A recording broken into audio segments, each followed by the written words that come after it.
এ বিষয়ে আরো জানাতে বগুড়া সদর থেকে যুক্ত হচ্ছেন সহকর্মী রাজীব সেলিম এবং শেরপুরের শিবরদী থেকে যুক্ত হচ্ছেন সহকর্মী হারুনুর রশিদ। প্রথমে যুক্ত হব রাজীবের সাথে। রাজীব, নির্বাচনে জয়ের পরে বিএনপির প্রার্থীর সাথে কথা পেয়েছে কিনা, তিনি উচ্ছ্বাসটি আসলে কেমন প্রকাশ করছেন?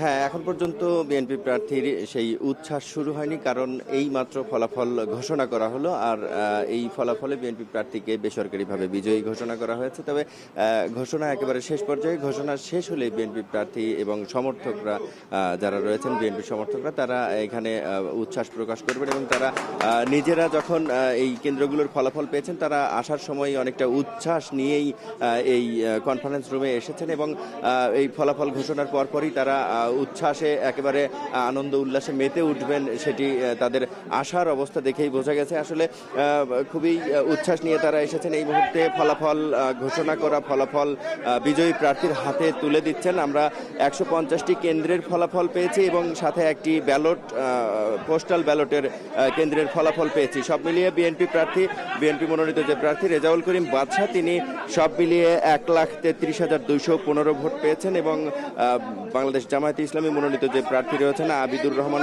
সোহেল, তিনি দাঁড়িপাল্লা প্রতীক নিয়ে পেয়েছেন 56,904টি ভোট। আর বাংলাদেশ ডেভেলপমেন্ট পার্টি মনোনীত যে প্রার্থী আলামিন তালুকদার, তিনি ফুলকপি প্রতীক নিয়ে পেয়েছেন 499 ভোট।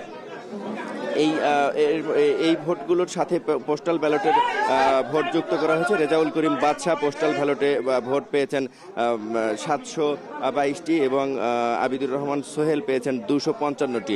এই পোস্টাল ব্যালট সহ চূড়ান্ত যে ফলাফল, সেটি রেজাউল করিম বাদশা পেয়েছেন 1,33,931 ভোট, আবিদুর রহমান সোহেল দাঁড়িপাল্লা প্রতীকে পেয়েছেন 57,159 ভোট এবং আলামিন তালুকদার বাংলাদেশ ডেভেলপমেন্ট পার্টি, তিনি পেয়েছেন 499 ভোট। এটি একেবারে চূড়ান্ত ফলাফল এবং সেই চূড়ান্ত ফলাফলটি নির্বাচন কমিশনার ঘোষণা করার পরপরই সেই ফলাফলটি রেজাউল করিম বাদশা, যিনি বাংলাদেশ জাতীয়তাবাদী দল বিএনপি মনোনীত প্রার্থী এবং বগুড়া জেলা বিএনপির সভাপতি, তিনি বেসরকারিভাবে নির্বাচিত হয়েছেন এবং আনুষ্ঠানিকভাবে বেসরকারিভাবে ঘোষণা করা ফলাফল তার হাতে এই মুহূর্তে তুলে দেয়া হচ্ছে। এবং এর পরপরই তিনি এখানে গণমাধ্যম কর্মীদের উদ্দেশ্যে এবং সাধারণ বগুড়ার 6 আসনের সাধারণ ভোটারদের উদ্দেশ্যে তিনি এই উচ্ছ্বাস প্রকাশ করবেন এবং বক্তব্য দিবেন, এই কথা তিনি এখানে এসে জানিয়েছেন। এই ছিল আমার কাছে ফলাফল ঘোষণার সবশেষ খবর। এবার যুক্ত হতে চাই শেরপুরের খোঁজ নিতে সহকর্মী হারুনুর রশিদের সাথে।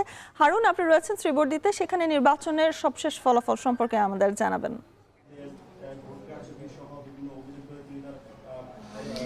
কিছুক্ষণ আগে শেরপুর 3 যে নির্বাচনী আসন, সেই নির্বাচনী আসনের চূড়ান্ত ফলাফল ঘোষণা করা হয়েছে। এই আসনের যিনি রিটার্নিং কর্মকর্তা ছিলেন, জেলা নির্বাচন কর্মকর্তা এবং রিটার্নিং কর্মকর্তা মোহাম্মদ জাহাঙ্গীর হোসেন, তিনি কিছুক্ষণ আগে চূড়ান্ত যে ফলাফল সেটি ঘোষণা করেছেন এবং চূড়ান্ত ফলাফলে এই আসনে নির্বাচিত হয়েছেন বিএনপির প্রার্থী, যিনি ধানের শীষ প্রতীক নিয়ে নির্বাচন করেছেন, মাহমুদুল হক রুবেল, তিনি পেয়েছেন 1,66,117 ভোট এবং তার নিকটতম প্রতিদ্বন্দ্বী জামায়াতে ইসলামীর প্রার্থী, যিনি দাঁড়িপাল্লা নিয়ে নির্বাচন করেছেন, তিনি পেয়েছেন 47,051 ভোট এবং আরেকজন প্রার্থী এই আসনে নির্বাচন করেছেন বাংলাদেশ সমাজতান্ত্রিক দল মার্ক্সবাদী মোহাম্মদ মিজানুর রহমান, তিনি পেয়েছেন 480 ভোট। এবং এই ফলাফল ঘোষণার মধ্য দিয়েই কিন্তু বাংলাদেশ জাতীয়তাবাদী দলের যিনি প্রার্থী, যিনি ধানের শীষ প্রতীকে নির্বাচন করেছেন মাহমুদুল হক রুবেল, তিনি নির্বাচিত হয়েছেন। যদিও এখানকার যিনি রিটার্নিং কর্মকর্তা, তিনি বলেছেন যে এখন শুধুমাত্র কে কত ভোট পেয়েছে সেটি তিনি ঘোষণা দিয়েছেন এবং বেসরকারিভাবে যে বিজয়ী বা যিনি যে বিজয়ী ঘোষণা, সেটি আগামীকাল সকাল 11টায় দেয়া হবে বলে তিনি জানিয়েছেন। তো আমি যদি একটু জানাই, আজকে কিন্তু বিচ্ছিন্ন 2-1টি ঘটনা ছাড়া উৎসবমুখর পরিবেশেই শান্তিপূর্ণভাবে এই শেরপুর 3 আসনের নির্বাচন অনুষ্ঠিত হয়েছে। আমরা দেখেছি যে দুপুর পর্যন্ত একেবারেই শান্তিপূর্ণ ছিল। দুপুরের পর অর্থাৎ বিকেলের দিকে কিছুটা 2-1টি ঘটনা ঘটেছে, ধাওয়া পাল্টা ধাওয়ার মতো ঘটনা ঘটেছে, এক পুলিশ সদস্য আহত হয়েছেন এবং আমরা দেখেছি যে আইন শৃঙ্খলা বাহিনীর তৎপরতায় যে বিশৃঙ্খল পরিস্থিতি ছিল সেটি দ্রুতই নিয়ন্ত্রণে চলে আসে। সব মিলিয়ে শান্তিপূর্ণভাবেই নির্বাচন শেষ হয়েছে এবং এখানে বিজয়ী হয়েছেন বিএনপির প্রার্থী মাহমুদুল হক রুবেল। এই ছিল আমার কাছে সর্বশেষ। বগুড়া ৬ এবং শেরপুর ৩ আসনে জয়ী হয়েছেন বিএনপির প্রার্থীরা, সে খবর জানাচ্ছিলেন সহকর্মীরা।